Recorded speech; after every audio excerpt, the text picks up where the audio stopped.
Hello बच्चों, कैसे हैं आप सबों का एक बार फिर से स्वागत है मेरे YouTube channel Ganesh e learning में। और आज की इस वीडियो में हम लोग बात करेंगे केमिकल रिएक्शन और केमिकल इक्वेशंस के बारे में, जिसे हम हिंदी में कहते हैं रासायनिक अभिक्रिया और रासायनिक समीकरण। तो चलिए हम लोग अपने वीडियो को शुरू करते हैं। तो आ गए हम अपने कंप्यूटर स्क्रीन पर और आज की इस वीडियो को हम लोग शुरुआत करेंगे। आज की वीडियो में हम लोग मुख्य रूप से बात करेंगे रासायनिक अभिक्रिया एवं रासायनिक समीकरण, जिसे इंग्लिश में कहते हैं chemical reaction and chemical equation.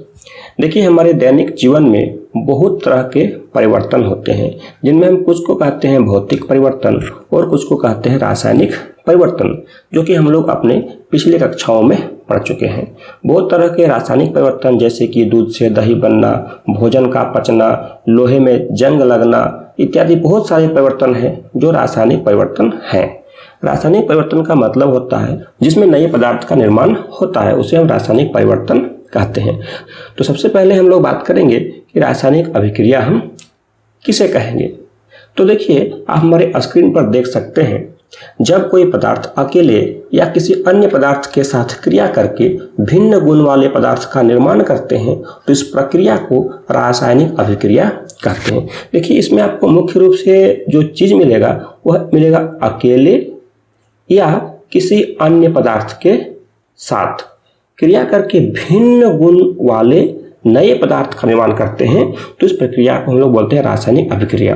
देखिए, यहाँ पर कभी कभी क्या होता है कि कुछ पदार्थ अकेले वातावरण के साथ या किसी अन्य चीज के साथ, उष्मा के साथ, टेम्परेचर के साथ, प्रेशर के साथ अभिक्रिया करके नए पदार्थ का निर्माण करते हैं। और कभी कभी ऐसा होता है जब दो या दो से अधिक पदार्थ मिलकर के भी अभिक्रिया करते हैं, तो हम लोग देखते हैं, उसको एग्जाम्पल से समझने का प्रयास करते हैं। जैसे देखिए, आप हमारे स्क्रीन पर देख सकते हैं कैल्शियम कार्बोनेट।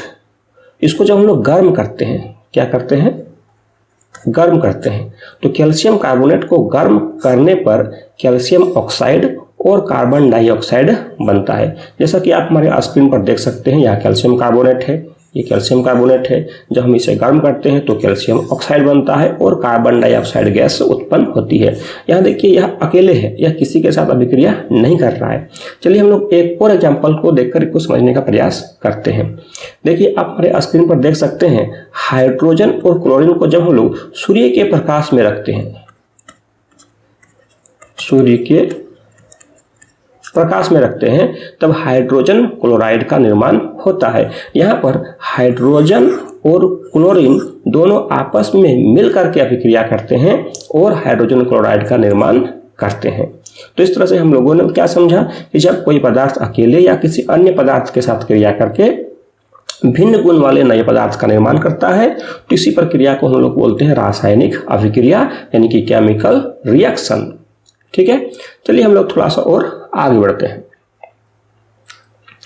अभिकारक एवं उत्पाद, यानी रिएक्टेंट और प्रोडक्ट। देखिए, जब कभी रासायनिक अभिक्रिया होती है तो कुछ पदार्थ अभिक्रिया में भाग लेते हैं और कुछ पदार्थ अभिक्रिया के बाद बनते हैं। तो जो पदार्थ अभिक्रिया में भाग लेते हैं उन्हें हम कहते हैं अभिकारक, और जो पदार्थ अभिक्रिया के बाद उत्पन्न होते हैं उन्हें हम कहते हैं उत्पाद। ठीक है, चलिए हम लोग उसको भी एक एग्जांपल से देखेंगे। तो जैसे कि अभी हम लोगों ने एग्जांपल दिया था कि जब कैल्शियम कार्बोनेट को गर्म करते हैं तब कैल्शियम ऑक्साइड और कार्बन डाइऑक्साइड बनता है। साथ ही हम लोगों ने देखा भी कि जब हाइड्रोजन और क्लोरीन आपस में रिएक्शन करते हैं तो हाइड्रोजन क्लोराइड का निर्माण होता है। तो यहाँ पर देखिए, कैल्शियम कार्बोनेट इस रिएक्शन के लिए अभिकारक है और कैल्शियम ऑक्साइड तथा कार्बन डाइऑक्साइड इस अभिक्रिया के लिए क्या है, उत्पाद है। उसी प्रकार से यहाँ पर हाइड्रोजन और क्लोरीन अभिकारक है, रिएक्टेंट है, और हाइड्रोजन क्लोराइड जो बना वह क्या है, उत्पाद है, यानी कि प्रोडक्ट है। देख सकते हैं, अभी आप देखिए स्क्रीन पर जो पिंक कलर से है वो अभिकारक है और जो ब्लू कलर से आप देख रहे हैं वह क्या है, उत्पाद है। तो मुझे लगता है आप समझ गए होंगे कि अभिकारक एवं उत्पाद क्या है। अगर आपको अब भी डाउट है तो कमेंट बॉक्स में जरूर लिखें, मैं डाउट को क्लियर करने का कोशिश करूंगा। चलिए हम लोग अगले टॉपिक की तरफ बढ़ते हैं। हमारा अगला टॉपिक है रासायनिक अभिक्रियाओं की विशेषताएं। क्या विशेषता हमारी रासायनिक अभिक्रियाओं की होती है। देखिए, जब भी कोई रासायनिक अभिक्रिया होती है तो कुछ न कुछ उसमें अभिलक्षण होता है, कुछ न कुछ हमको दिखाई देता है, चाहे तो हम उसको छूकर महसूस कर सकते हैं, देख सकते हैं, या अन्य बहुत सारे तरीकों से हम समझ सकते हैं। तो अलग अलग रासायनिक अभिक्रिया की अलग अलग विशेषताएं होती है।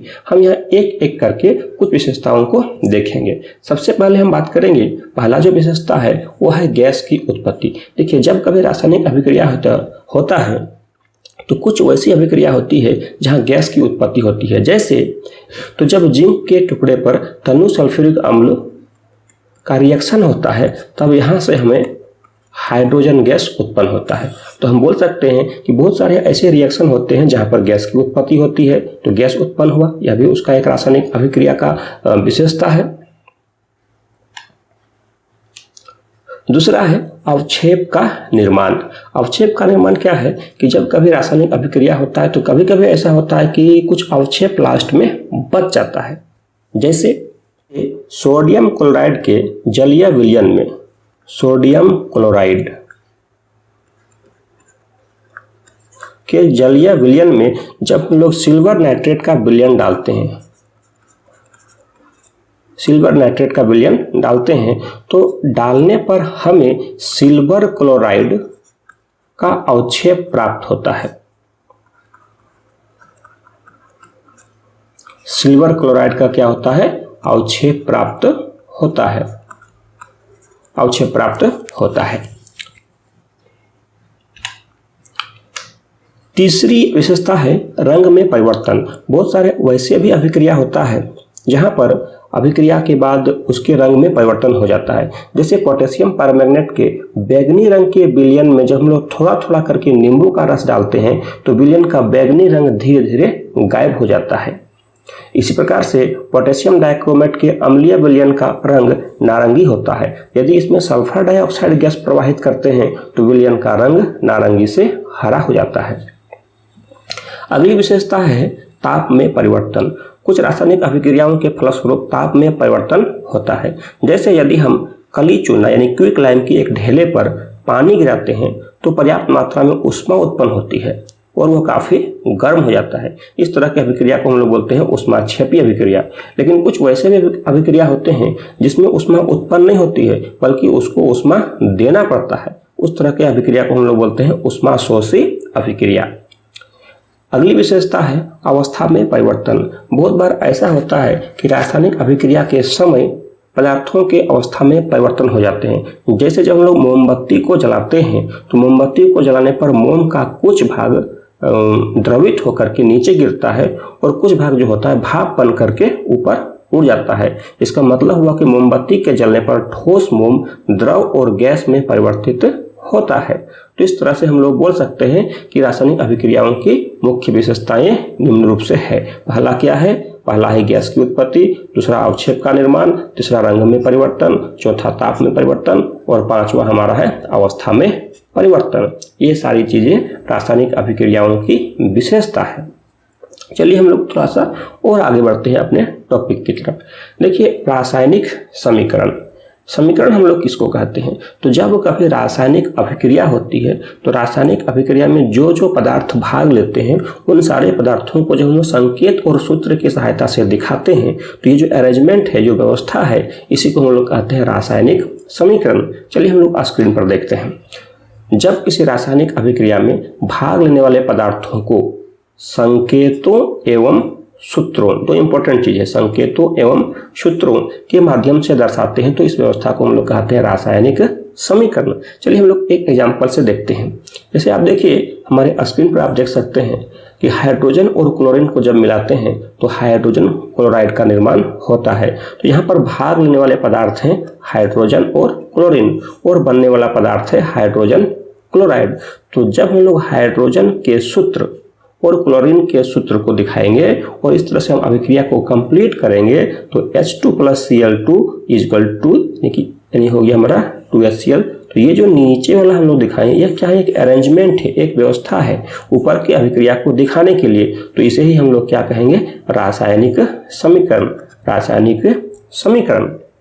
अब देखिए, ये जो रासायनिक समीकरण है यह मुख्य रूप से दो प्रकार का होता है। एक को हम लोग बोलते हैं संतुलित रासायनिक समीकरण और दूसरे को हम लोग बोलते हैं असंतुलित रासायनिक समीकरण। संतुलित रासायनिक समीकरण वैसा रासायनिक समीकरण होता है जिसमें अभिक्रिया से पहले और अभिक्रिया के बाद प्रत्येक तत्वों के परमाणुओं की संख्या बराबर हो। लेकिन असंतुलित रासायनिक समीकरण एक वैसा समीकरण है जिसमें अभिक्रिया के पहले और अभिक्रिया के बाद प्रत्येक तत्वों का परमाणुओं की संख्या समान नहीं होगा।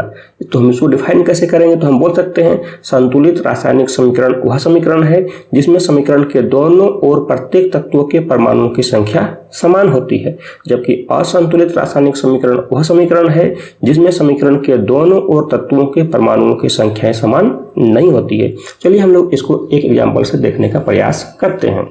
देखिए, हम लोग सभी जानते हैं कि हाइड्रोजन और क्लोरीन को जब सूर्य के प्रकाश में रखते हैं तो हाइड्रोजन क्लोराइड का निर्माण होता है। यहाँ पर देखिए, हाइड्रोजन के 2 परमाणु है, क्लोरीन के 2 परमाणु है, लेकिन अगर हम लोग यहाँ पर देखेंगे उत्पाद में तो हाइड्रोजन का 1 परमाणु है और क्लोरीन का भी 1 ही परमाणु है। तो अभी जो यह व्यवस्था है यह संतुलित रासायनिक समीकरण नहीं है, बल्कि यह क्या है, असंतुलित है, क्योंकि इसमें दोनों पक्षों में परमाणुओं की संख्या समान नहीं है। लेकिन यदि हम इसको संतुलित करना चाहें तो कैसे लिख सकते हैं, देखिए हम लोग देखते हैं।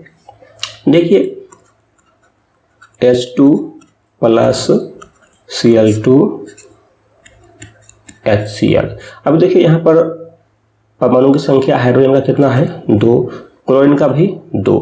अगर हम यहाँ पर 2 लिख दें तो यहाँ पर ये 2 जो कोफिशिएंट है, गुणक है, यह हाइड्रोजन के लिए भी है और यह क्लोरीन के लिए भी है। तो इस तरह से हाइड्रोजन का भी 2 परमाणु हो गया और क्लोरीन का भी 2 परमाणु हो गया। तो अब यह क्या हो गया, संतुलित रासायनिक समीकरण हो गया।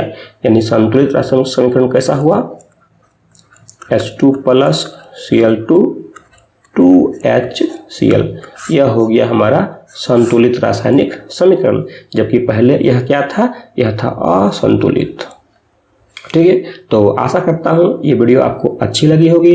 अगर वीडियो पसंद आए तो लाइक करें और इसी तरह के और वीडियो पाने के लिए मेरे चैनल को सब्सक्राइब करें। अगले वीडियो में हम लोग बात करेंगे किस तरह से असंतुलित रासायनिक समीकरण को हम संतुलित कर सकते हैं। तब तक के लिए बाय।